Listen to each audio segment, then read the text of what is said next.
Hey, folks, welcome to a new episode of the Whiskering Podcast. Today, it's going to be a slightly different episode than normal. We're going to take a really writ large approach. So, my guest today is Richard Foster. He is has many titles, but he is, to me, at the cornerstone of knowledge and knowledge gathering about English whiskey and what English whiskey is doing almost on a day to day basis, it seems like nowadays. So, we're going to talk not only about his path. We're going to also talk about the English Whiskey Festival right after introducing Richard. And then we'll talk more about English whiskey, which, if you've been listening for a while, you know I've been certainly on a kick and interested to learn more. So, with that, welcome, Richard. Hi, David. Thanks for having me on.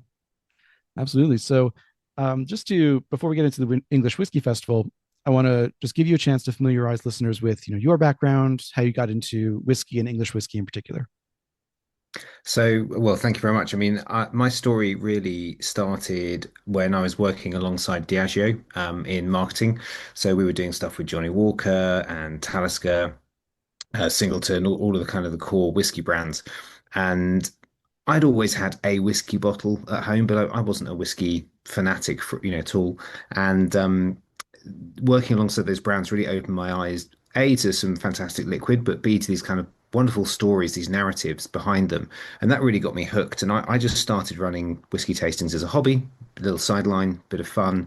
And then this thing called COVID came along, and we all suddenly had to be online and doing tastings and sending sample packs out and bottling stuff at home and sending out packs and trying to connect with the world.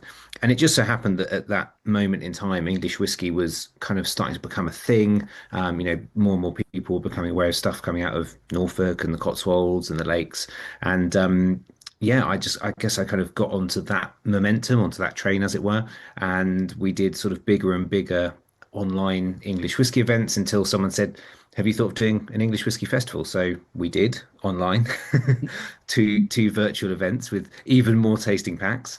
I don't think my wife will ever forgive me for the amount of bottles we put into boxes and sent out during that period. But yeah, that was really the catalyst. And then yeah, the other side of that, I sort of plowed on with my marketing job for a little bit, and then decided to pack it all in and make this my day to day.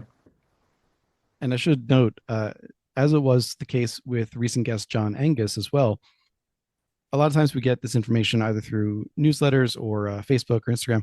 I found you through LinkedIn, which I've been finding is more and more relevant for even someone like me who's just kind of on the cusp of the industry and wants to know more. So, if you're not following either of us on LinkedIn yet, I'll be sure to put those links in the show notes. So make sure to follow Richard there. Um, as I said, we're gonna start in an unusual spot in that I want to jump ahead to today, which, as we're recording, we are 12 days out when this goes live, 10 days out from the 2025 English Whiskey Festival happening November 22nd. And I want to give you some time to talk about that because I'm excited. I wish I could be there, but for a festival all about English whiskey, 50 pounds general admission, I think you can't go wrong. So I'm just going to throw it to you and make your pitch for why people listening now should at least be at this one. And if they're listening later, they should be at next year's. Oh, well, thank you, David. We'd love to have you. Please come 1 year. So, yeah, this is going to be the fourth annual English Whiskey Festival, and this is the only gathering of only English whiskey distilleries and bottlers of English whiskey in the world that I know of. If they are all flying to Japan to do it in the spring, then they're not telling me about it. It's fantastic. So we have a sort of 6 hour session, 12 till 6. We've got 35 brands with us this year. So, that's everything from distillers that have released whiskey, distillers that are making whiskey, distillers that have just made their first drop of new make, coming to share that with people, share their stories. Because of the scale of English whiskey, you're often talking directly to a distiller or a founder or a really core member of the team. So not to take anything away from brand ambassadors and wider teams at the bigger shows, but this is really kind of in the guts and the really the coal face of these brands, many of which are founder led, often in just one person doing everything. As Richard at Retribution Distilling says, he's the founder, the distiller, and the cleaner, Mhm. and everything in between. So it's a day of obviously whiskey and whiskey related products and discussion. We have 6 masterclasses. So if you want to kind of go and deep dive into something and sit down for a while, take the weight off your feet, have some drams poured for you, and hear fantastic stories, be it the journey of a distillery and their products. It could be we've got Grassmere working with crisp malts, so they're going to talk about grains and how grains impact flavor in whiskey. As a craft industry, there's so much innovation and experimentation and really just, I guess, unfolding of the components of how you make whiskey and why you make whiskey in a certain way to try and deliver that flavor, especially at a young age. That is, I guess, the big challenge for any craft distillery globally is how do you hone that flavor early on? So yeah, we've got kind of the whole package. We've got street food, so you can line your stomach with some pizzas or some hot dogs, all really great food.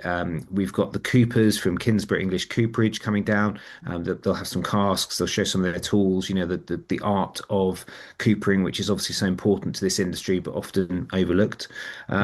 And then, yeah, we're going to have absolutely gorgeous sunshine in November, guaranteed.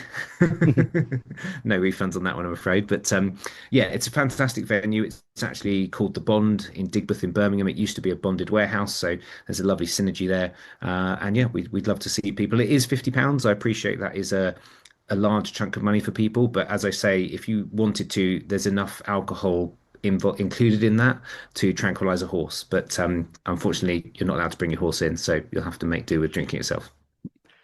Maybe I'm just, I don't know, inured to the price or something. I mean, I looked at £50 and I said, that's extremely worth it. Putting aside even the master classes, as you said, you have the alcohol, you've got the access. I'm used to Whiskey Fest, which is like 400 or 500 bucks for a day or two. So no, I think, and I really say this is someone who I hope to get there maybe next year is very, very worth it. And something else that I want to ask you about, and I think you implied this too, but I want to make it explicit, is that in addition to the things that you can taste, like the limited editions, core ranges, any kind of one-off things, are distilleries, particularly newer ones, able to bring in, I don't know what you would call it, like whiskey to be, that's not quite 3 years yet, but is on its way?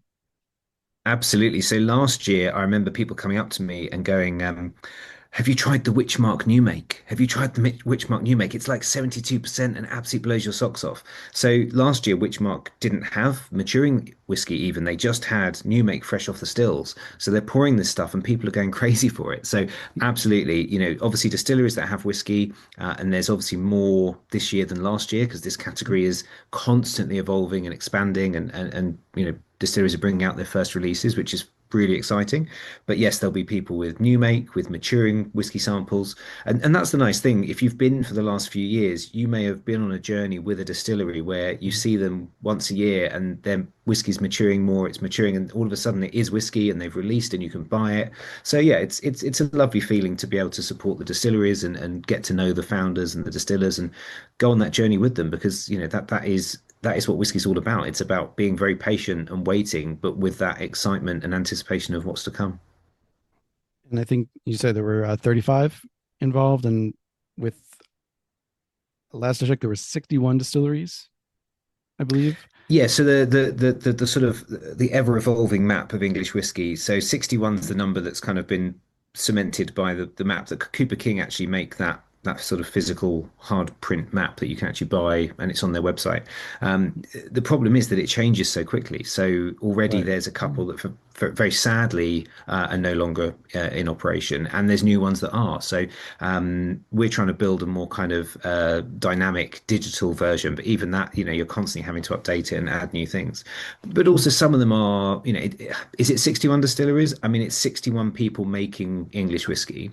Mhm. Some of them are very small. There are people in a shed in the Fens, Fen distillery. There are people with a bar and they make a bit of gin and they make a bit of whiskey. So, when people are laying down 1 or 2 casks a year, yes, they're making English whiskey, but people's perception of a distillery is probably not what some of these outfits are.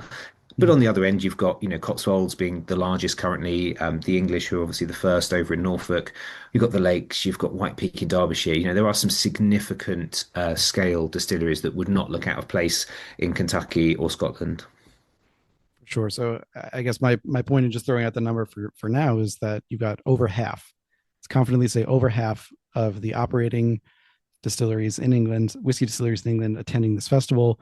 Again, access, availability, lots to try. I know I've got some listeners in the UK, maybe even some in the US and elsewhere who can jump over there quickly.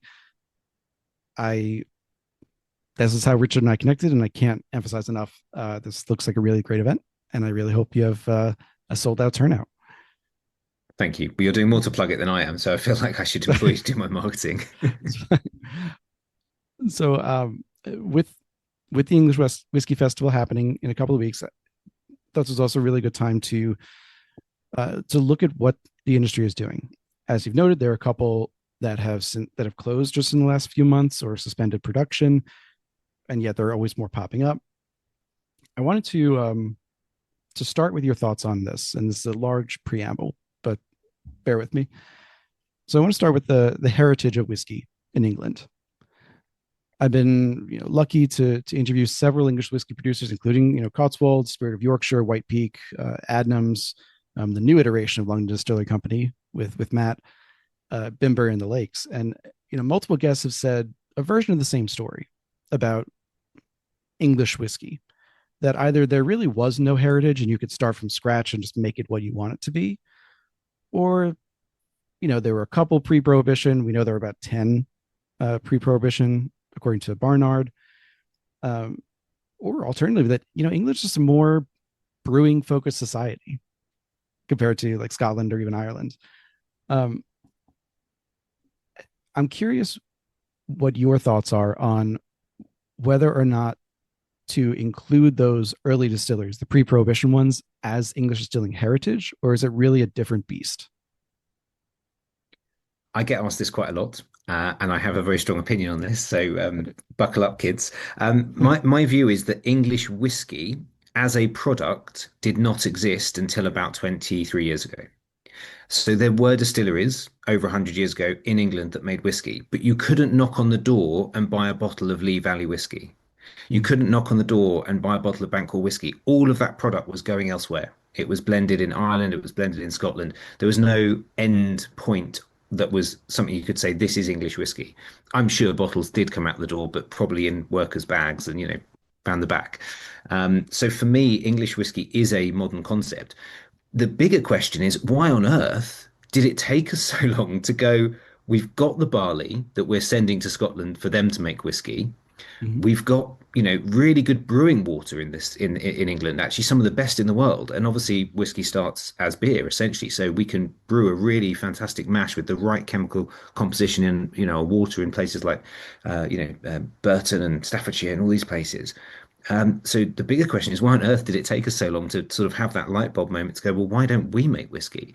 There were obviously lots of things that coalesced around things to do with regulations with HMRC and still sizes. But actually, when Hicks and Healy's cider farm, so Healy's cider farm and St Austell Brewery in Cornwall, who were the first to actually produce whiskey in the modern era, that was just a kind of an experiment. They went, well, look, we make these eau de vies and brandies. We've got a little still. These guys make beer. Let's just collaborate, put something in a cask and sort of sit on it and wait and see what happens. I don't think they imagined when they did that there would be this English whiskey scene. I think the people that probably did at least hope there would be English whiskey as a concept and as a bigger thing were the artist formerly known as St George's Distillery, which is now the English Distillery or the English Whiskey Company over in Norfolk. And that was very much a story of a family wanting to produce whiskey for themselves and coming up against this kind of archaic regulation that you had to have a minimum still size of 1800 litres. And luckily, they had the resources and the determination to say, well, let's just do it. Let's just build a viable distillery and make whiskey and put England on the map. Could they have foreseen 61 distilleries today? I very much doubt it. I think they, might have hoped that they'd be in a field of, 5 to 10 collaborative brands. But there is definitely a groundswell in English whiskey. For sure. I in listening to the research and doing both for this episode and then looking back at research for other episodes, I was thinking the Hicks and Healy and St. George, English Whiskey Company feel like a wave zero of English Mm, whiskey. Then you have the like true first wave, I guess, thinking of Adnam Spirit of Yorkshire, Cotswolds, when they started, when that boom really started to evolve out. But just quick, so you said the first new, rather than saying whiskey distiller, let me say distillery making whiskey, was Hickson Healy in Cornwall, starting in 2003, but they didn't release their first product until 2011. mhm. So English Whiskey Company at that point, St. George, released first, so they can claim the first English whiskey being released. Knowing that you've got a marketing background, superlatives are superlative. They are in marketing. Those things and awards can be everything. Is there any, I hesitate to say animosity, but animosity or competition between those, especially of the early wave, to be like who was first, who did this first, or is there general agreement of who has what title? I wasn't there in the scene at that moment in time, so I wasn't aware of any of this happening at that time itself. So I couldn't say for certain. But having spoken to all of the parties involved subsequently, I don't think so. I mean, I think Hicks and Healy really was just a side project, one that's become very successful, but it's still a drop in the ocean compared to Healy's cider production or St. Austell's beer production. Very sadly, they're not coming to the festival. We'd love them to come to the festival, but it's just not whiskey for them is not something where they can throw resources at sending a team up to Birmingham for the weekend when they've got Sure. thousands of people coming through the cider farm that need looking after. So no, I don't think there is any animosity, and I think even now, English whiskey is incredibly collaborative. Sure, there are always going to be people shouting because they've just won the latest award, or their spirits had a really good review and wanting to have that preeminence and want to be the biggest or the first or the most accoladed. But it is a really collaborative community, and it has to be because we are a small country full of small distilleries trying to make a name for a category that when people first started saying English whiskey, I mean, anyone north of the border just laughed, and anyone globally probably scratched their head and went, "Well, isn't it already being made there? Because it's made in the UK." And it's like, well, yeah, but it was, but only north of the border and a little bit in Wales. And so, yeah, and Northern Ireland, of course, people forget like Bushmills has been making single malt whiskey, that is akin to Scotch in a way for a very long time, and it always gets forgotten. So I have to just throw that in there. We love Bushmills. No, absolutely. I'm working on, it's a side note, but it's relevant. I'm working on interview with Brendan at Killowen, Mm. and as well as hopefully down the line, Finnan O'Connor for Irish whiskey in general. And so reading Finnan's thesis just came out.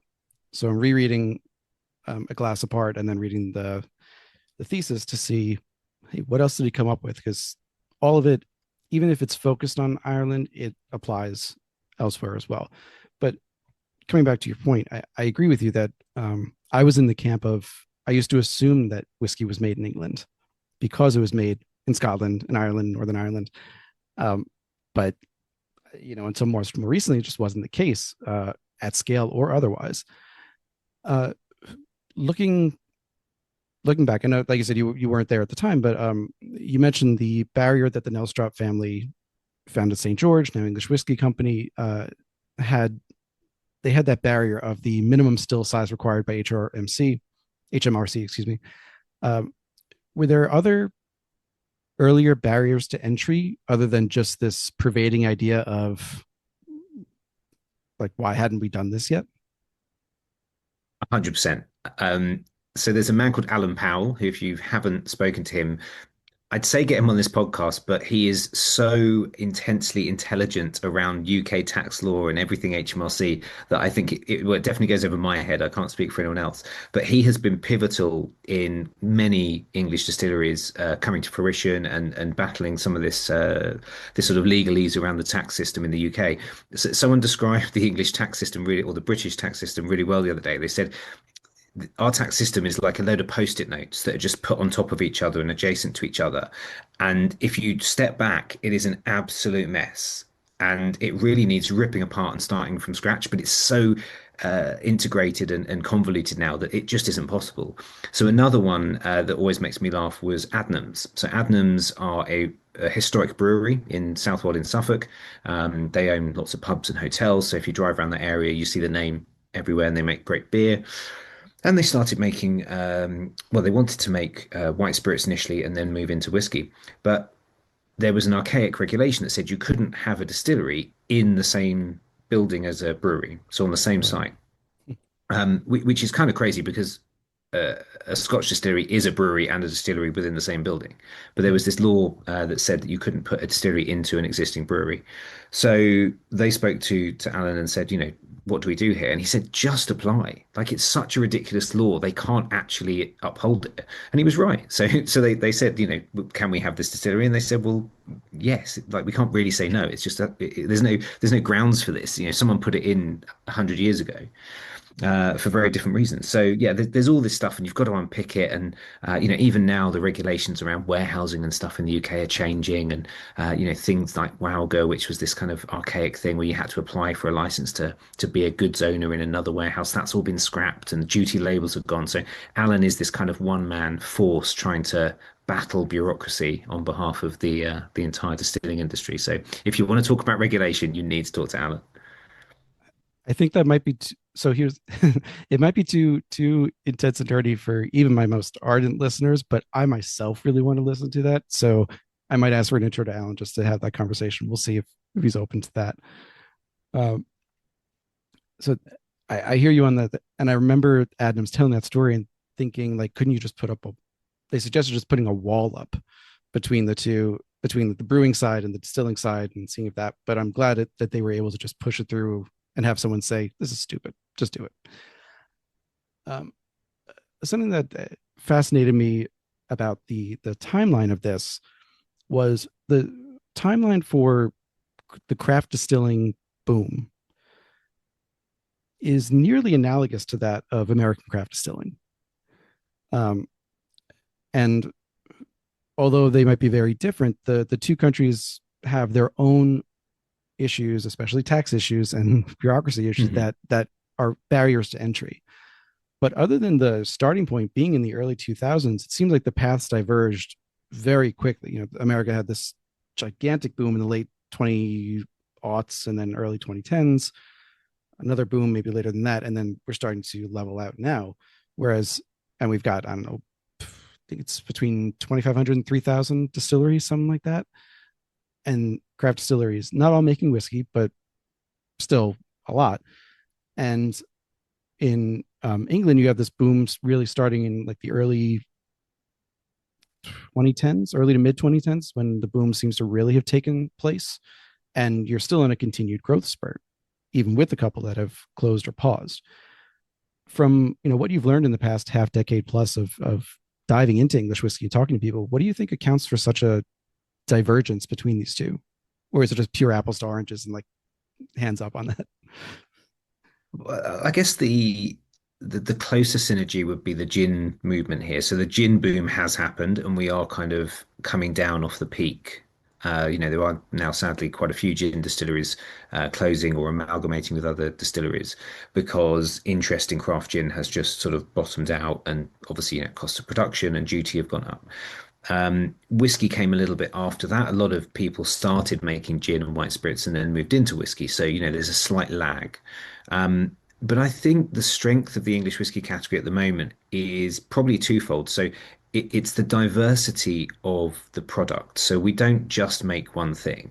There are corn whiskies and rye whiskies and mixed mash bill pot still style whiskies and single malts. And even within single malt, it's so incredibly different. There's lightly peated, there's peated with English malt. Richard Retribution in Somerset has this project where he's literally cutting out chunks of peat from the Somerset levels, drying it on the farm, kilning it in a kind of home shed and smoker. Um, I don't want to say the word innovation because I think innovation is something that it's an overused term, and true innovation moves the category in a whole new direction. But there is experimentation, there is a playfulness to English whiskey, different cask types. I was at the Cheshire, which is Wheatwood brewery and distillery up in Cheshire, just outside Chester. And whiskey for them is very much a side project, it's a passion project. But they take their brewing heritage to create as much flavour as possible in their new make. But then their real secret weapon is they have a container out the back on a south-facing wall that gets incredibly hot in the summer and incredibly cold in the winter. So they're almost kind of crash maturing their casks for a year before putting them back in the warehouse and doing various finishes. So I think, yeah, there's this sort of playfulness, a sort of ingenuity would maybe be a better term. And then we're also a really small country with a lot of tourism. And I think a lot of these distilleries are just magnets for people to go on the tour, leave a great Google review or TripAdvisor review. You know, a lot of them are kind of top of the table for local things to do. And I think that's because it's so unique. There are lots of gin distilleries. You know, most towns or cities have some in the town and city, and then there's some outside. Whiskey, obviously, it takes so much more investment and time and energy to set up a whiskey distillery, and you have a bit more kind of shiny kit usually. So, yeah, they just seem to be a real tourist magnet, whether that's internal tourism or external tourism. And so yeah, people are flocking to them in a lot of places. If indeed they're open to the public. As I said, some are just in a shed at the back of people's gardens, in which case that's not why they're surviving. They're surviving from building community and having fun. I was going to say too, this just came to me that a lot of the, as you said, a lot of the distilleries, even some of the largest ones like Cotswolds and Lakes, I think Lakes was just purchased, was purchased recently. Yeah. But many of these are very small. They're not, uh, they don't have outside investors in the same way that, just for an example, like Campari buying Wilderness Trail here in the US. It's it doesn't seem like that same takeover mentality has happened as well. Maybe that's a function of the scale of these distilleries. Maybe it's also the function of some of the founders. Like I have a really hard time seeing Dan from Cotswold selling, and not in a way that like allows him to still retain full control. And I say that with love. So between that and I guess I keep coming back to the brewing too.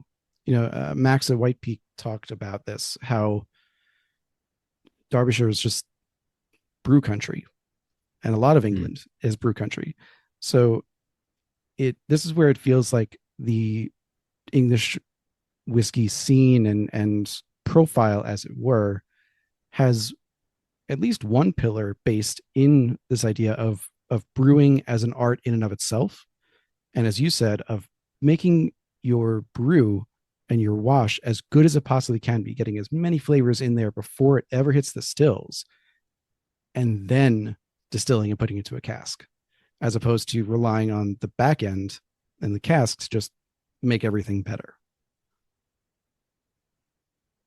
Yeah, I mean, it's interesting you mentioned the lakes because in some ways I think they did make a sort of singular new make, and then everything under Duval was all about the casks and the élevage and the process of sampling everything constantly and recasking and moving things around. But that was obviously an outlier. Most of the industry, a lot of English distilleries get their wash from an external brewery. So And there is and I a just quite want to unique. I'm sorry, I just want to jump in and interrupt because it really is relevant there, is because Devon and then Sarah after him, both from Macallan. So, Mm. you know, they're familiar with and used to using high quality casks to get everything out of it. So, for those who hadn't listened to the Lakes in a while, just wanted to insert that. Sorry for interrupting. Please continue. No, no, it's fine. But yeah, as I said, some of the English distilleries work with external sort of third-party brewers. Some, so Copper Rivet in Kent are quite interesting because they built that distillery from scratch in an amazing Victorian pumping station at the historic dockyard in Chatham, but they specifically designed it so that it had its own sort of internal brew house for a brewer rather than a distiller who would just mash and then distill. So they were conscious of the fact that brewing is this really integral part of creating flavor in your final spirit, and they talk about inefficiency and how actually a lot of big Scottish distilleries do things really efficiently. They create a very high yield, high alcohol spirit that then sits in a cask for 12 years. If you're releasing after 3 to 6 years, you can't do that. You've got to be inefficient to create flavor. You've got to use grains that maybe don't provide as high yield, but they provide more flavor. Yeast that maybe doesn't have as high yield, but creates more flavor. Longer fermentation, longer distillation, tighter cut points. So I think brewing is incredibly important in creating that first step of flavor, but every step of the way, if you're a craft distillery, you've got to be conscious of, am I doing everything I can in this particular process to generate flavor? Because once it hits that cask, if you need to bottle it after 3 years, 4 years, 5 years, you don't have anywhere to hide. Mhm. For sure. And this is another analogy, I think, or a parallel that I was thinking about with the American craft boom is that putting aside the top tier in scale, a lot of the smaller and even medium sized distilleries rely heavily on their backyards, whether it's the city they're in, the city they're near, um, to support them. They're not exporting. Maybe in the U.S. case, they're not exporting to a lot of other states other than the ones around them. In your case, maybe not, or in England's case, not exporting to a ton of markets. It's really who's around them, who's going to sell around them, and as much as they can get it, what's the foot traffic they can get from tourism, as you said. So, uh, do you do you see that as kind of a pattern across English whiskey distilleries so far that they're really leaning more so on the local and maybe domestic market as opposed to the export market for now?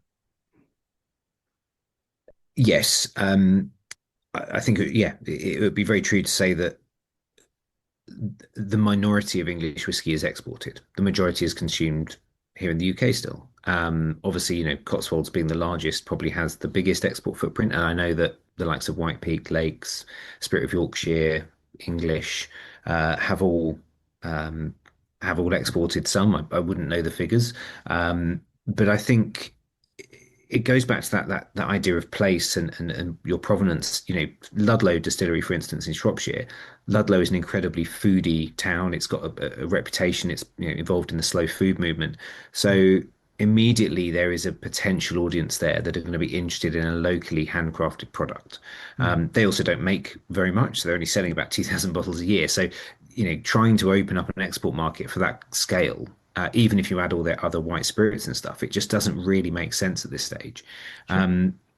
And there is that interest. I think there is growing global interest. I mean, Wireworks Bourbon Barrel just won Best World Whiskey in the online Scotch Whisky Awards. Mm-hmm. The profile of English whiskey, there's lots of award wins, there's lots of column inches being written about it. So there's definitely demand globally, but whether production is currently at a point where that demand can be met consistently is probably very dependent on the scale of the individual distillery and how much they want to export versus selling in the local market. A lot of them are working with regional retailers, obviously, specialist whiskey shops and bars. But, times are changing. It's, a strange economic climate. So for some, it might be that exporting to Germany is going to be a massive coup for them, and actually they can dedicate a third of their stock to that. I think we'll see some interesting shifts and trials and probably tribulations in the next few months and years as people get used to this kind of crazy world where nothing seems to stay still for more than 5 minutes. Very true. With the looking at the domestic market, whether you define domestic as England proper or all of the UK, pardon me, is there what does the online shopping look like? Like for example, someone like Ludlow, 2,000 bottles of whiskey per year. That's maybe 7 casks, 6 to 7 casks. Um, is it worth it for them to partner with an online retailer to get more sales, whereas it wouldn't be worth it for them to do an export? So I know in that instance, they work very closely with one of the local whiskey retailers. So they always have an allocation for them. They obviously sell quite a lot through their own physical shop, through their own online shop. Um, and then there are specialist retailers like Digital Distiller who do the shop at our whiskey festival, who are specializing in English spirits. So, obviously trying to get in with people like that. many of them will have a small allocation with Master of Malt. Whiskey Exchange tends to, I think, need a sort of bigger parcel and a bigger profile. Although there are still lots of English brands on there, and it's growing day by day. But yeah, I mean, at 2,000 bottles, you are pretty much selling out to your existing audience. I think it's when you scale up, or if you've already got that stock maturing, that puts you into the kind of tens of thousands. I think that's where it becomes right. We need to sell this stuff. So where's it going to go? Is it going to go um, to a local retailer, regional retailer? Is it going to go export? So I wouldn't want to be in the shoes of someone responsible for shifting tens of thousands of liters of whiskey. I sell a small amount, and I'm very happy trying to sell that and not having to be responsible for those much larger quantities, because I think it is. 5 years ago it might have been quite easy. You just release stuff and people buy it. But now I think people have less money. The market is quite swamped, not just within England. There's obviously new Scottish distilleries, new Welsh distilleries, new Irish distilleries, plus the established brands, and they're releasing limited editions and, trying to make everything seem fresh and fun. And obviously there are big retailers discounting everything as well. So that competition is there. So you've got to really play for hearts and minds. On that, I think something that's really important, and I know you've touched on this because you've had at least one of them on, independent bottlers are now really interested in English whiskey. So Georgie at the Heart Cut, who I know you had on recently, they've championed some amazing English whiskey, as have Nichols and Perks and Berry Brothers and Rudd. It's great to see those kind of people who are so deeply immersed in the wider whiskey world look at English whiskey and go, yes, this stuff is going to stand on our shelf in our shop in Piccadilly, or on our stands at whiskey shows, and we're going to champion it. I think and that's what we're trying to do here at Exploring English Whiskey, is champion the whole category. But it is just me, so there is a limit to how far and fast I can do that, which is why the festival is such a great way to do that, because people come along, and there's 3 or 4 new distilleries this year that people probably haven't even heard of, let alone met. So what a great platform for them to come along and be alongside the Cotswolds and the Lakes and the bigger players and say, hey, we're here, we're making English whiskey. It might be a lot less than them, but if you like it, let's build a relationship and join our mailing list, and when we release, we'll let you know. So that's kind of how a lot of them are starting out.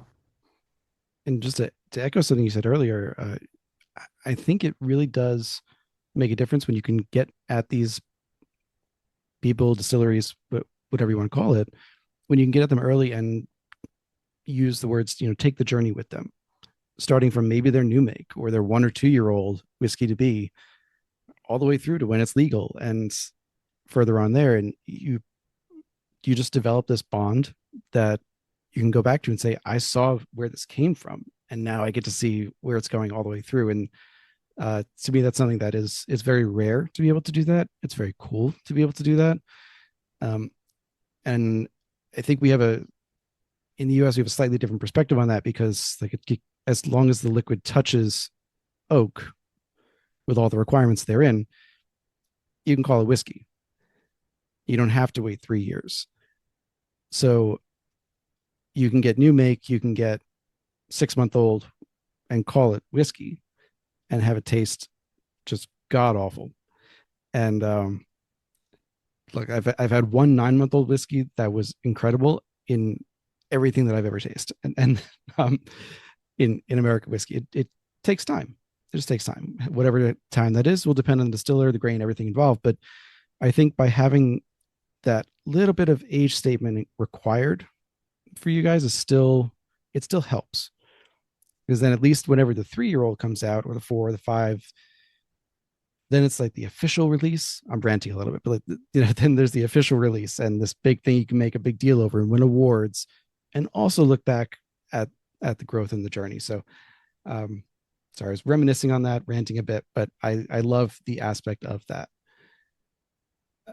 Now, in terms of scale, there is an outlier of outliers that hasn't quite started yet. So I know it's still in the future, but does the future, I think it's Dartmoor and Princeton, deserve its own category just because of what I think is going to be the expected size of this thing? So I've been to Princetown, Princetown is a town right at the top of Dartmoor. There's Princetown Prison. It's quite iconic. It's the sort of place that in the winter when it snows you can't even get there. Mm. So the bleak moors as people say. But I mean I love Dartmoor. I had family. Still have family in Devon, and we used to go there a lot.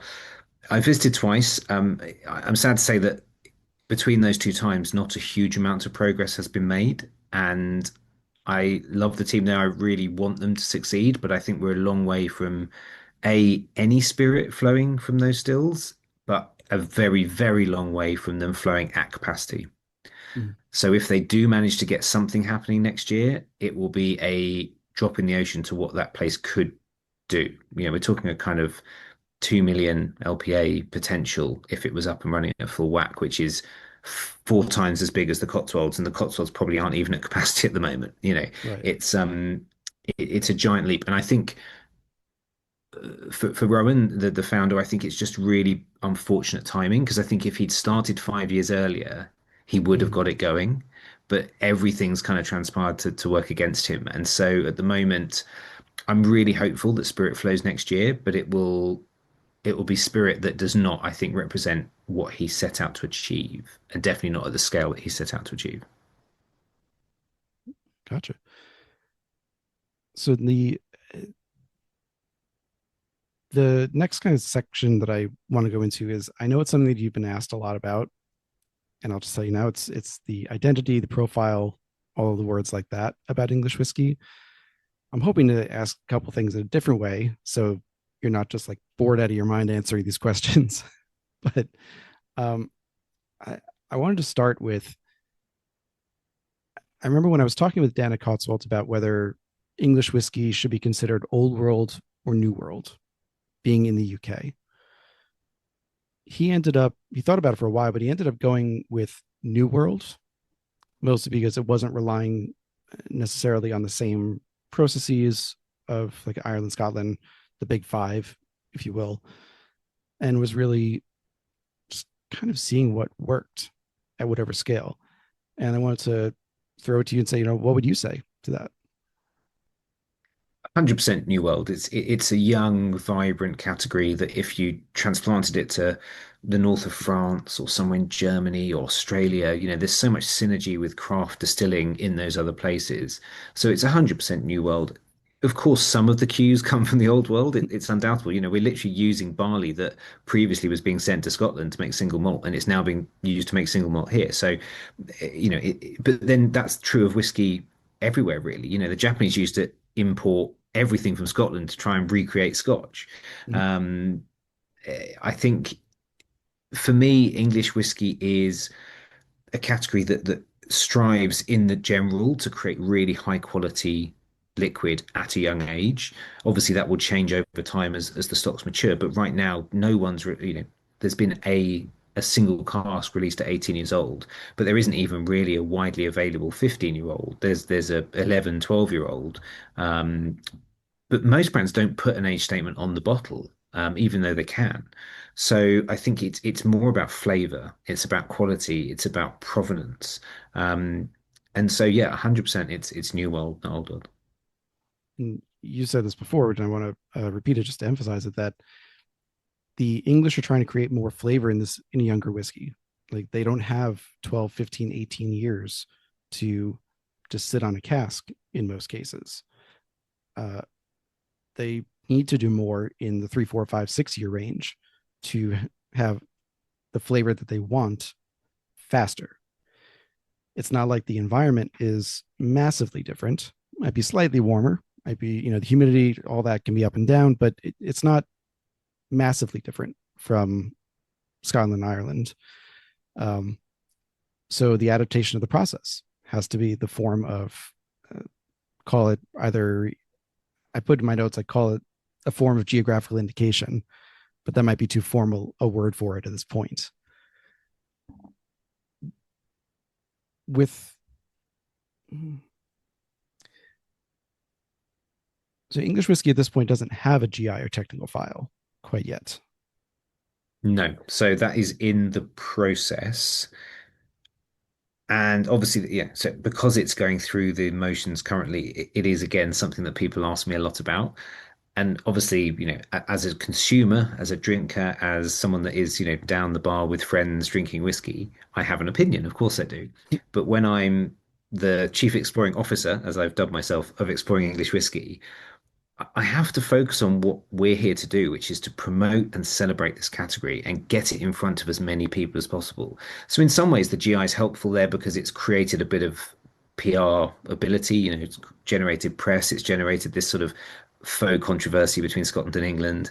Mm. But unfortunately, there's also some disagreement within English distilleries about where the GI should land. It's not my place. I don't make whiskey. I don't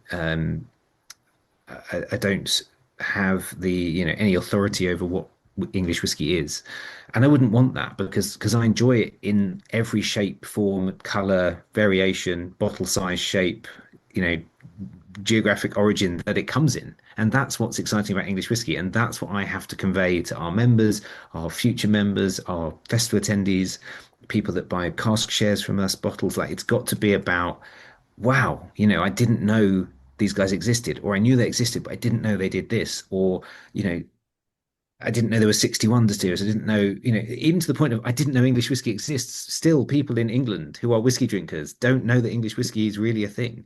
So we've got to break through to all of them. We've got to elevate this category and leave all of that, stuff to people that want to kind of, write very long documents that will at some point probably dictate how English whiskey can be made. And there will be some losers and there will be some winners, and there'll be lots of people completely unaffected in the middle. Um, and I really hope that whatever the outcome, we can still have these conversations and still get excited about this category, which I think we will. And a lot of it is semantics. Agreed wholeheartedly. I think agreed. I mean, really with everything. Like there will be eventual winners and losers. There'll be some people who don't get what they want. Um, so I won't put you in the place, as you said, I won't put you in the place of, what do you want to see in the GI in that way? Because, like I said, you want to enjoy it in all the forms that English whiskey comes in. Um, I do want to pick up just briefly, at least on the controversy with the SWA and English whiskey, because I I'll be flat out honest. I thought it was just ridiculous as hell. But the,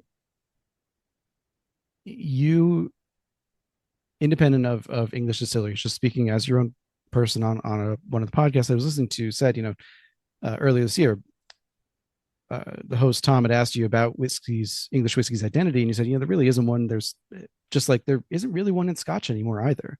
There are distilleries in Scotland in a specified region that are not making that regional style of whiskey, and Mm. ones that are in other regions that are making a different region style. And the whole regionality thing, this wasn't you saying this, but the whole regionality thing comes down really to pretty recently. Like we've got some hints of it in Barnard, but it's really more today in the 2009 uh, technical file or GI that the SWA put out. So I mentioned that because I enjoyed the back and forth between the English Whiskey Distillers Guild and the SWA about the English distillers pushing back and saying, you guys aren't even following this thing correctly. So, and also that they were trying to impose something upon English distillers that was not true for Taiwan, um, Israel, any number of these other distilleries or distilling countries that make single malt could go up against the Scottish people and make a problem. It seems like they were really targeting the English on this one. I wouldn't know why on earth that might be. Not like Obviously, there's there's a there's there's some historic tension there. I think, I mean, yes, of course, you can say, well, they didn't object to the Welsh GI, and the Welsh GI contained the same sort of technical specifications, or the American single malt legislation didn't, wasn't challenged on the similar basis. I think for me, the fact is that if you look at Scotland, it has some of the tightest whiskey regulations in the world. But if I had enough money, I could go there, I could build a distillery, and I could make really, really poor liquid that would sit within the technical file of Scotch whiskey and sell it cheap and undermine the quality of Scotch whiskey.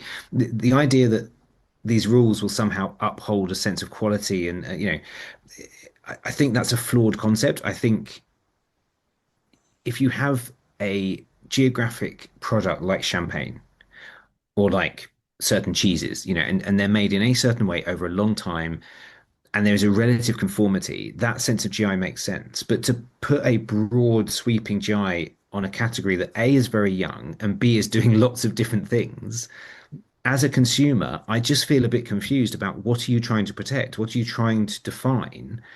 I like the experimentation, I like the variety, and I don't want to see the wings clipped before it's taken off. So, and that is me, just as an individual, I don't know that it was maybe the right time yet, but it's happening and it will come into force, I guess, at some point, and we'll have to see kind of exactly how much clipping of the wings is done. I don't think it will be too much, to be fair. I think it might just come down to the wording that can be used on the bottle as opposed to preventing the bottle being made in the first place. Like I say, there will be some winners, some losers, and many people in the middle just kind of going, meh, yeah, nothing's changed. Let's carry on. Um, so in some ways, it's been great because it's created this drama. It's created this spotlight on English whiskey. So for that, I think it's good. But equally, I think it's slightly sucking the air out of the room when we should all just be raising the profile, celebrating the product. We tend to end up talking about this and not, hey, this amazing liquid that I'm drinking. So Absolutely. And as you said, there are some historical tensions that make that more more relevant. You could get lucky, and it could take as long as the American single malt regulations took to get on the books. That took nearly a decade. So I'm just saying, you could get lucky, and they could just kind of stall on it for a while and let people explore. I know that's not what was happening here, but it's effectively what happened here. Jumping to, I guess, is also mm, less about the identity, but we'll go a little bit different. So when you started exploring English whiskey, and I mean that both as the business and membership club, and also the physical thing of what you were doing, exploring English whiskey, uh, is what you're doing now like? Did you envision what you're doing now, like hosting a festival, coming on podcasts to talk about an industry as a whole? Uh, talking about pushback from the SWA, things like that. Man versus Guild. No, not at all. And actually, there's quite a funny story, which was when I quit my previous job with a vision of making this happen and doing a physical festival. The festival had always the virtual online version of the festival had always been in the autumn, and so I'd sort of to avoid other festivals, and it's quite a busy calendar in the UK, and I kind of put this flag in the sand for November, and I stepped out of my job. So in January, I'm suddenly basically unemployed, but trying to run a business that doesn't really have anything other than this one thing in November. And I go, I'm probably going to need to do other things and probably some of them sooner, if not very quickly. So actually, I created a whole other whiskey festival, and we launched it within 3 months, and that was Croydon Whiskey Festival, which next year goes into its fifth year. So although it's not exclusively English whiskey, it is all about craft distillers and independent bottlers. And that's been amazing because A, it meant I could kind of cut my teeth and learn my mistakes not on my flagship event. But it's meant even more connections, even more friends, even more, people through the door that are experiencing whiskey for the first time or like really experiencing whiskey for the first time, proper craft whiskey, passionately made, proudly made, brilliantly constructed whiskies. Or fantastically bottled whiskies, many of which are obviously, very old age statemented scotches or really interesting bourbons and, everything that bottlers, put from Sweden to Taiwan, So that's been really great. And it's helped me kind of place English whiskey more, I think, and really understand how it fits into that greater jigsaw of world whiskey, of new whiskey. Um, So no, I didn't have a clue what I was doing, quite honestly, and and I couldn't have done it without other people as well. Obviously, the distilleries, many of the English distilleries, many of the global distilleries that I work with, I count, the people that I deal with as friends. We communicate beyond just work, and it's always lovely to see them in person. But people like Amy Seaton from Grain and Glass Whiskey Bar here in Birmingham, where I now live, she's been a great support and help and an inspiration. Claire Vokins, I have to shout out. She's my kind of number two at the festival. She does all the stuff that I'm no good at or too scared to do. So she picks up a lot of that slack. But people at whiskey bars, whiskey shops, just this community. There's people that come along to help at my events because they just want to be there helping. They want to feel that they're part of this wonderful community. And our events couldn't happen without them. And I feel slightly guilty that they're giving up their time to come and do it, but they want to be there. They want to be chatting to the brands and on that side of the fence because they can go to a festival, they can be a punter, but it's nice to feel a little bit of ownership of this world that you find yourself inhabiting and these brands that you may have experienced it first in a bar or ordering at home, and all of a sudden you're visiting the distillery and you're chatting to the brand ambassador, and you see the same people, over and again. It is this real community. I have to shout out to there's a festival here called Kendal Whiskey Festival in December, which we've nicknamed the Brand Ambassador's Christmas Party because it's basically the last major event in the calendar, and so everyone just goes and obviously lets loose after the show. But that's it. It's a kind of virtual office where we all just move around the UK and Europe and the world, really, just kind of crossing paths. And yeah, it's lovely seeing those friendly faces. I remember this at every festival and thing that I've ever been to, that there's always a little pocket, either during the event or after hours, of, as you said, the brand ambassadors, distillers, the producers, just like, man, I haven't seen you in a few months or a few years even. And I would imagine at shows like, I know it shows like Whiskey Fest, Bar Convent Brooklyn, like it's really hard to have those meetups because they're such huge events. There are so many people. You're either dead tired by the end of the night or it keeps going. They have after parties just for the brands, and they keep going. But in the nature of what you've created at the English Whiskey Festival, it's a set time. It's one day. You can pack a lot into that one day. You can talk to a lot, dozens of distilleries while you're there. But I can also see this idea that you've spoken about of the brand ambassadors, the producers. If if a brand has brand ambassadors, it might just be producers and distillers talking to each other and be like, I haven't heard more about that wood fired still. Like if they're talking to Ludlow, or if, like you said, oh, Penrock was one you had called out in a different interview that really interested me. That like you're making a Tennessee sour mash style whiskey. Like, how's that going? Well, we're making single malt over here. You're doing this.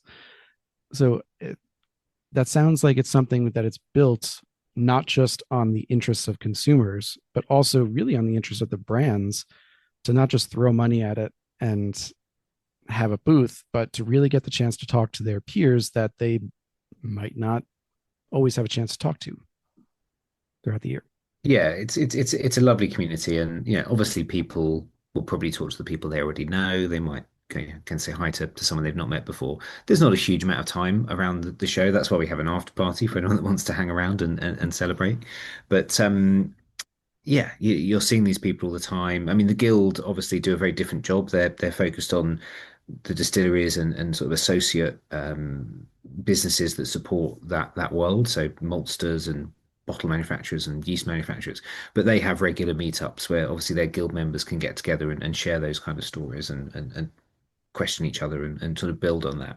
But I'd hope to think there's a lot of that happening organically anyway. Here in Birmingham, we've got Spirit of Birmingham Distillery, we've got West Midlands Distillery just down the road. Cotswolds isn't that far. Henstone, Ludlow, they're all within shooting distance of this area. So I hope there is some natural just reaching out, sharing stories. I remember hearing a story of Cooper King in Yorkshire and Whitaker's, and I can't remember which way round it is, but I think one day something wasn't working, so they just rang up the other distillery and said, "Is this working for you? Because it's not working for us." And that kind of collaboration, that kind of friendship that is blooming in some pockets is really lovely to see. And it's nice to know that everyone's not cutthroat and out as competitors, even though they are competing, but often not, not only for the same drinkers. Some will have geographic customers, and obviously others will have, Cooper King, for instance, have quite a association with Tasmania because their journey started there, and Right. that they've probably got at least wannabe customers because I'm not sure you can buy it in Australia, but people over there that would love to see their product hit the shelves in Australia. So yeah, we just don't really know. What I've learned recently too, if you're in Australia, you probably want the cast strength version. So Cooper King better be putting out a cast strength version for the Australian palate if they want to get down there. Even more so in Tasmania, now that I think about it. Well, I do Um, have a sample of their recent smoked cask release, so I'll be reviewing that at some point. Let you know. Very nice. Very nice. And you touched on this earlier, but I wanted to bring it up so you can talk about it again, which was you also do some independent bottling and do you do blending as well? I haven't done blending. That's something I'd love to do, but at the moment we have one kind of core release, which was a 9-year-old Adams that was, I mean, it's a bit of a bonkers dram. So it spent 7 years in French oak, taking on loads of color, loads of tannin, and then finished in Sauterne sweet wine casks. So a lot of sweetness and creaminess. So that's quite a sort of wild dram, but it definitely gets people's attention. It's a beautiful ruby red color. Then everything else we've got is currently casks that are maturing and people can buy into those casks through a platform called Stilling Cask. So essentially, one share will become one bottle. So we released some of our Ludlow cask, which was cider brandy cask, earlier this year. We then put what was remaining from that cask into a Isla quarter cask. So this coming January, that's going to be bottled. So that'll be a 4-year-old whiskey, having spent a year in the Isla quarter cask from a distillery we can't name, but everyone knows what we're talking about. Um, and then we've got various things. So we've got a Cooper King cask, we've got a Spirit Birmingham cask. We've just released a couple of casks from the English distillery that are actually 3 years old, and we're going to bottle them when they're 10. So it's the longest maturation we've done yet on that platform. And yeah, it'd be interesting to see who's up for taking a gamble, coming in early doors at a cheaper price, and waiting 7 years to have a single cast strength bottle of whiskey. Probably that you've totally forgotten about. It'd be a lovely surprise down the line. But yeah, so that's quite fun, and it's allowed us to those early casks. We couldn't have bought them and just left them there and waited on them. We didn't have those kind of reserves. So the idea that we can pre-sell the shares has made us a lot more, I guess, fluid in what we can do. But also, take on some really interesting casks, some really kind of fun stuff. Like with Retribution, we've got one of the English peated casks. There's not going to be many of those at all, and we've got one, so people can buy a share in that and guarantee a bottle when it's matured. But yeah, so the plan is to start bottling whatever is left off the end of those casks. And yes, I guess we are an independent bottler, um, just getting there slowly. I mean, I think it's really cool. Just for my own purposes, are non UK residents allowed to buy into the cask shares? I don't think the US, because you guys have some really crazy regulations on where you can buy stuff from. It's down to the individual distiller or brand that's selling through Stilling Cask. We've actually put some of ours to be available in some European countries because we do have a mechanism to make that happen through Circumstance Distillery. One of the founders of Circumstance is a co-founder of Stilling Cask, so there's some good synergy there. So yeah, there are places, but yeah, you can just check on the website and it'll only show up what's available in your territory. But obviously in the future, yeah, it'll be everywhere. Yeah, I mean, I'm not super patient, but I would. This is something that I would wait for. I really want to get into on that because that sounds all this. I bring this up because one, because at one point you described yourself as kind of the SMWS of England, and that caught my ear, and I was like, I have to mention that to him. I But think I the said, other, but a little bit smaller. but a little bit, There you was, did there say was a little definitely bit a smaller. caveat there. There was a little bit smaller. Um, but there's also something about it because in the last year and a half, 2 years, we've seen a rise of barrel investment companies, and some are more legit than others.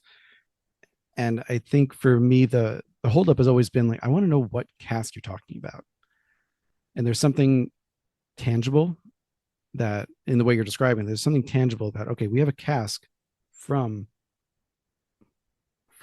English. We have a bunch of casks from English or from uh why am I blanking on the Cooper what King, White not Peak, Cooper Ludlow, with the Retribution, English Pete Retribution. Thank you. I don't Yeah. know why that just flew out of my head. Uh but like you have a cask of Retribution. I know he's not making a lot of casks. So to have a stake in that going forward and know that like, he's not putting out 20,000 casks a year, you know what cask is there. And to me, Mm. that's something valuable in that even if by some measure it doesn't come out well at the end, which I don't think it will, but I think it'll come out well. There's still this ownership element and this Mm. I know what's there. I know what I'm investing in. And It was really funny actually because I read something from the Heart Cut where they talk about, we only work directly with distilleries because it's all about that personal connection and all this kind of stuff. And I'm like, I'm doing that. I didn't realize that was something I should be kind of like selling as a thing because everything that we've got is directly with the distillery because it's the English whiskey category. If someone came to me, if a third party came and said we want to sell you a load of casks from the English distillery, I'd be like, well, why would I buy them from you? It doesn't make any sense. Um, so yeah, we also work directly with distilleries, and we try and visit the casks and get samples, and we take the samples to shows. We try and make it as egalitarian as possible, so that if you've bought a share and you meet us at a show, you can maybe try something that you've got a share in, or if that's not what we've got on the day, you can try something else that's on there. So we're trying to make it really interactive so that if you want to go to the distillery and go have your photo taken with the cast that you've invested in, go do it. That's fine. We'll arrange it. We'll make it happen. We've just started doing cast syndicates actually. So where we're being offered casks that maybe don't work for us, like if we've already got one from that distillery, but the opportunity is there. So we've just started our first syndicate where members can partake in a syndicate and we'll all own a bit of that cask. But yeah, there's just so much fun to be had, and I hope we can take as many people on that journey as possible. Whether they invest in a bottle, just buy a tasting pack and sample 5 whiskies from England, or even phone up the distilleries direct and buy a cask. Go to Ludlow and buy one of their casks, or Cooper King, or yeah, all manner of distilleries that are selling direct to the public as well. I think Georgie and Fab know what they're doing with the marketing side on that. So definitely steal, borrow what you want from them. I'm sure they wouldn't even mind because they're doing it right. And I know that caught my eye too, of being able to just go to a distillery, get to know the people, get to know the distillery, and buy a cask. Well, this is You how can't. small that world is because there was a cask that they bottled, which was the Fielden Coastal Oloroso, which is absolutely delightful. It's a kind of banana bready toffee, like it's just rich. It's unctuous. It's like you drink it after Christmas dinner. It's just amazing. But I had a sample of that actually before Fielden became Fielden, when they were still the Oxford Arts and Distillery. And I had this sample and I loved it and I would have loved to have bought it, but it just didn't work commercially for me at that moment in time. And I'm so glad they did it because someone could have bought that as a private individual, or it could have ended up getting blended into something else. So the fact that those guys, who I absolutely love, by the way, the fact that they did it, I say to them, like, this was the one that got away, but I'm so glad that it got away to you because we'd still get to enjoy it. Absolutely. It's one of the, I mean, they put out 20 releases now, I think. And I mean, I want at least half of them.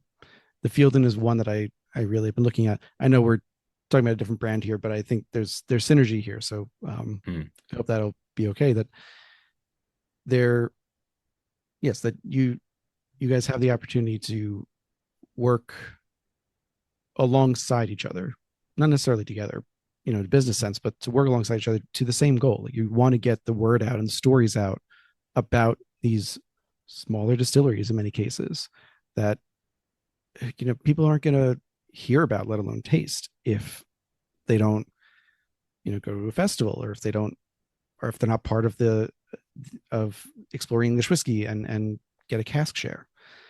So there's something incredibly valuable to that from my perspective as someone who likes the single cask and the nerdy stuff and finding out everything there is to know about a distillery.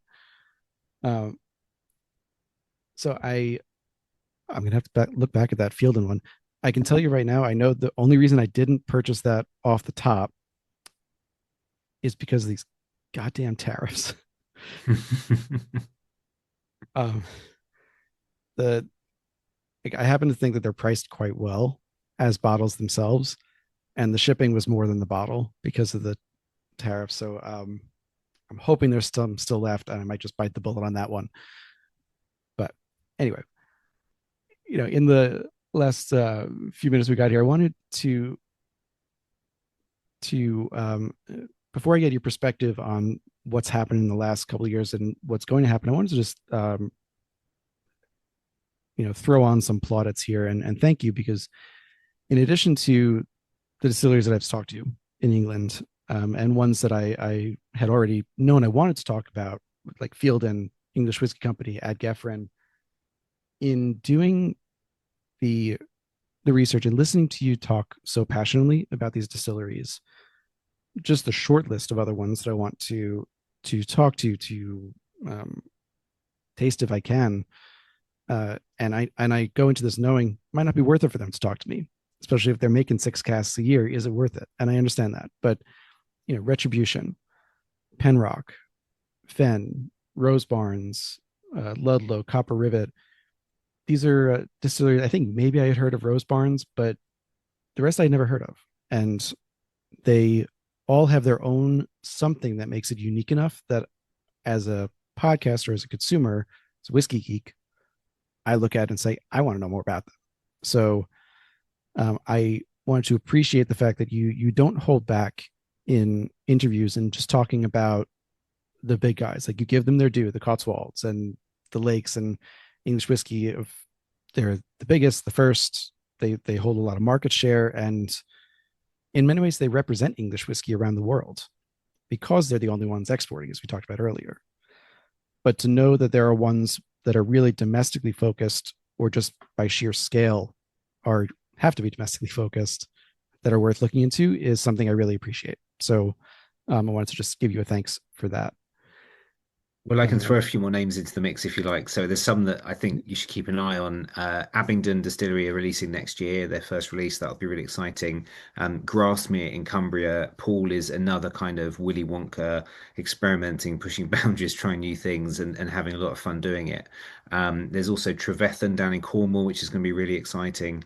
And I think when you said Rosebank, you might have meant Rosemond Distillery, Rosemond yes. Farm, which Uh, which is yes, Rosemore. Yes. I'm sorry. yeah, so Rosemont. So actually, that's the first English distillery that's basically a reopened closed distillery. So even though we've only been going for 23 years, we have our first closed distillery that's reopened. So, we're just doing what they do in Scotland, but we're like speeding the hell up and just kind of like, we'll do it in a much, much tighter time frame. But I was very lucky to go there the other week. It's immense, but also really small in the sense that it was the former Chase gin distillery. So, it was a big brand that Diageo purchased. Diageo extracted production up to Scotland, and the family, the Chase family, took the farm buildings back on to re breathe new life into their whiskey project. So actually, it's a really small team operating in this kind of quite oversized distillery that they don't need all that space at the moment. But there's clearly a lot of heritage there, a lot of passion, and the whiskey's really good. So yes, there's so much to be excited about, both in terms of new, old, and even the new old. Love it. And I should say, so you're not including in the closed and opened the London Distillery Company. Of course, yeah, no, of course, yeah. Oh, Matt. So yes, yeah, London Distillery Company, who've got a rye coming out, which looks really exciting. yeah, But yeah, of course, I mean that was a sort of, I mean, again, like we're just really lucky that those casks didn't get, blended or just disgorged and poured down the drain. yeah. Someone along the way just decided to buy them and sell them on and buy them. So yes, we're lucky that there is that other player within London, one of the first that's come back, and I think it's in really good hands with Matt. So. Agreed. And I honestly, I would have accepted not including them because he has no plans as of yet to restart the stills. I don't think it has stills now that I think about it. I think they No, no, I sold don't think them. they do. I think Yeah. he'd love to, but there's a bit of a way to go yet. Yeah. Um, so with that, my last questions for you here are, 5 years ago, you were on an episode of Historic Ulster, Ireland, talking about English whiskey. You had just started independent bottling at that point. The group was new. This whole plan was a year or two in, maybe for you. And they asked you, what is the next 5 years looking like? And I'm just checking here that okay, so that was in October of 2020. So COVID had started. So it certainly wasn't like the rosiest profile that you could think about, but because it was, in the middle of that. But you definitely focus on like there's so many more distilleries that are going to be coming online, putting out their own whiskey, new profiles and such. And I think it would be hard to argue that that prediction was correct, but that has come to fruition, regardless of a pandemic, regardless of multiple international wars. That English whiskey is very much booming and growing, and has a very bright future ahead of it.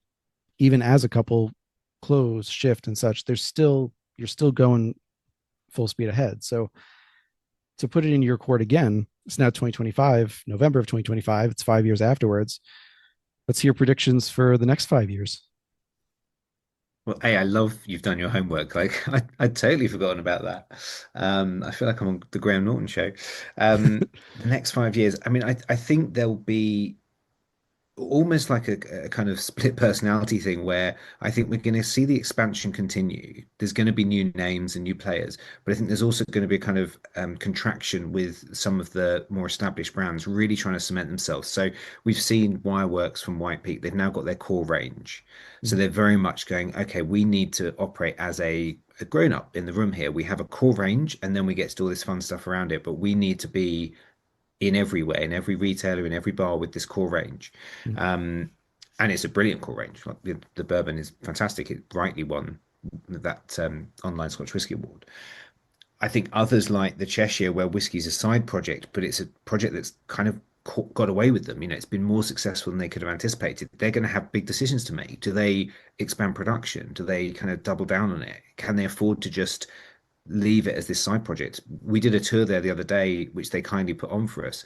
Next year, they're going to start running tours for the public again because they realize that they enjoy talking about whiskey, but more importantly, people want to come and hear their story. They're buying the bottles and they want to hear that. So I think everyone's got a challenge to say, well, who do we want to be? How do we want to show up? And it might be that some brands go, we don't want to go to the English Whiskey Festival because we want to go to The Hague. We want to go to the US. We want to go to Australia. And I will be really, really excited for them if they say, I'm sorry, we can't come this year because we're going to some amazing international whiskey event to represent English whiskey. Go, please do it. It's not personal.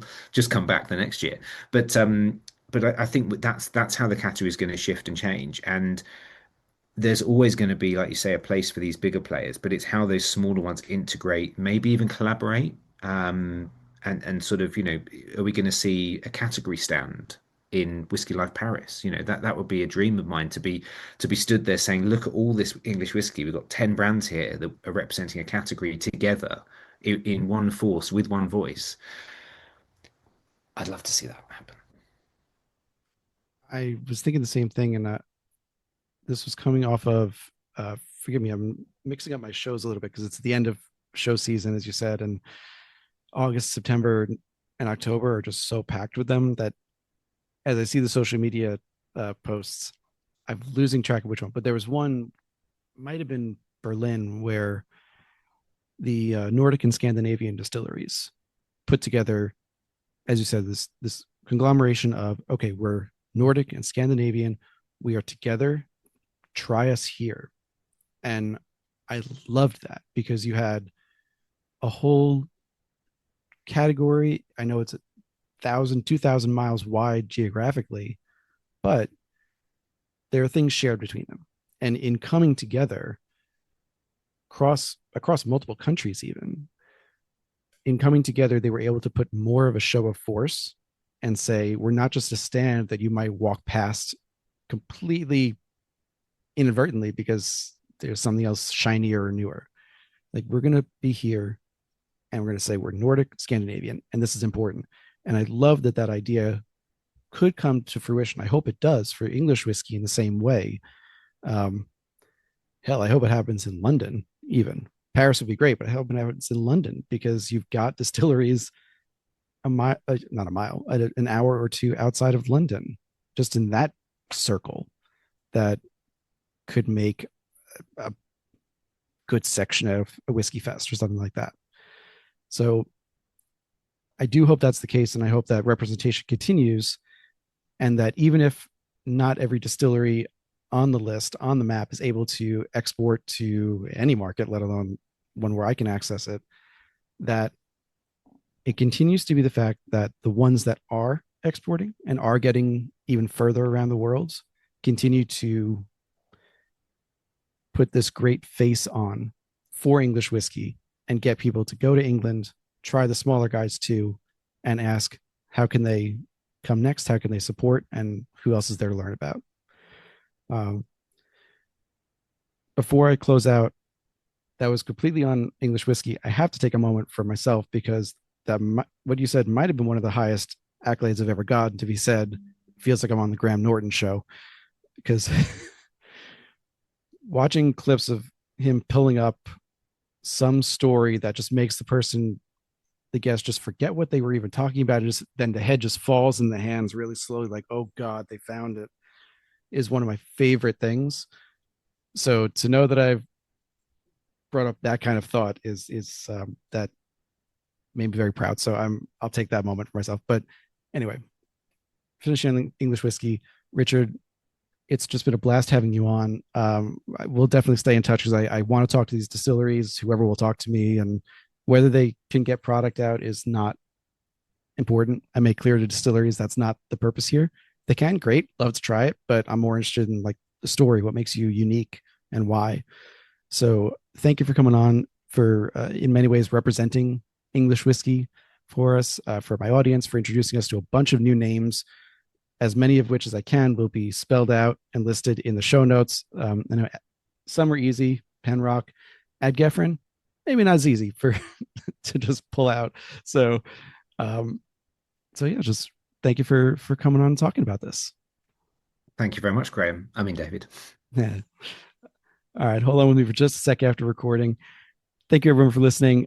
As I said, there'll be show notes and links to the show notes for Richard, where you can find direct links to buy tickets for the English Whiskey Fest, where you can sign up to learn about next year if you can't make it this year, and as many of the distilleries that I spoke about and we talked about on here as well. Thank you everyone for listening, and I'll see you all next week.